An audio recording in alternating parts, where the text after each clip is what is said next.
I will set up an effective communication team which will remain in constant contact with you throughout my presidency. Good afternoon, everyone. Hello.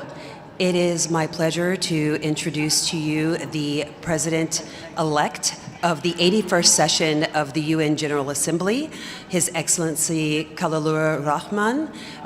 His Excellency will deliver brief remarks, but unfortunately will not be able to take any questions at this time due to his schedule. So without further ado, PGA-elect, you have the floor.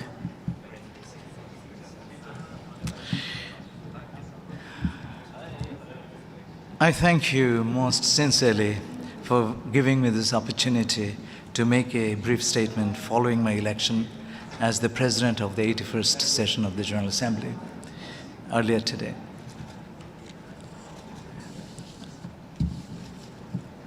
As you know, the elections have taken place and I was declared winner, and I've accepted the responsibilities with humility and respect. The 81st session of the United Nations General Assembly will be a consequential one, as the Assembly will be called upon to address UN reform, preparations for the next generation of the Global Development Agenda, the transition in the leadership of the United Nations with the selection of the next Secretary General, and similar issues. These will unfold alongside urgent global challenges already before us, including climate change, geopolitical tensions, energy insecurity, and widening development divides. In order to face these challenges,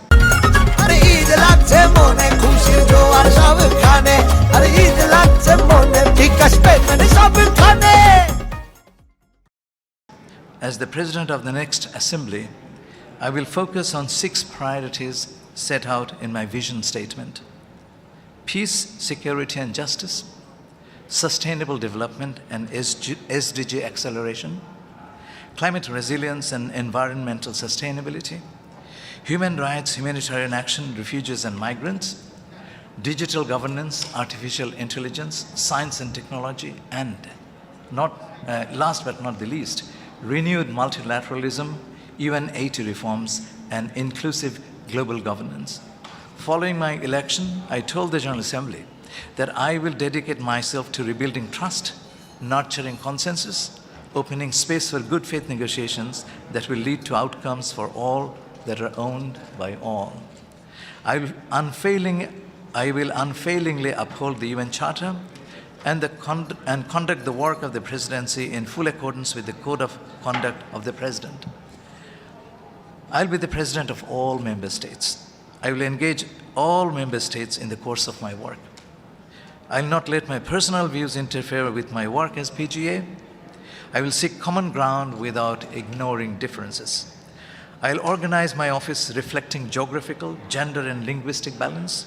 Creating a group within the office of the President to specifically serve the needs of the small delegations will be one of my early priorities. I will also hold consultations with the Secretary General on the organization and resources for the Office of the President of the General Assembly. I called upon all Member States today to contribute to the PGA Trust Fund to help carry out the work of the Office of the President more effectively. I will work with them to ensure adequate long-term funding for a robust internship program. And as the UNGA President, I will dedicate myself to rebuilding trust and nurturing consensus, as I said.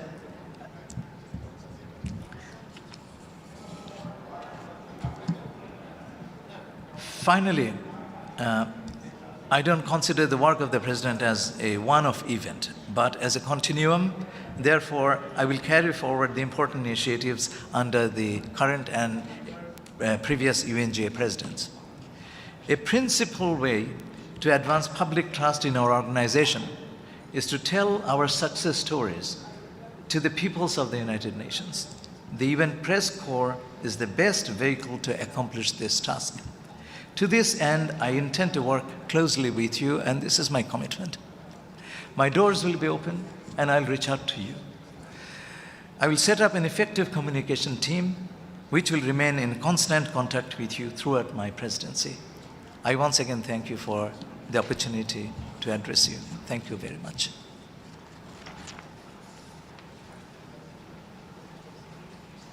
Thank you, PGA elect, and thank you all for coming.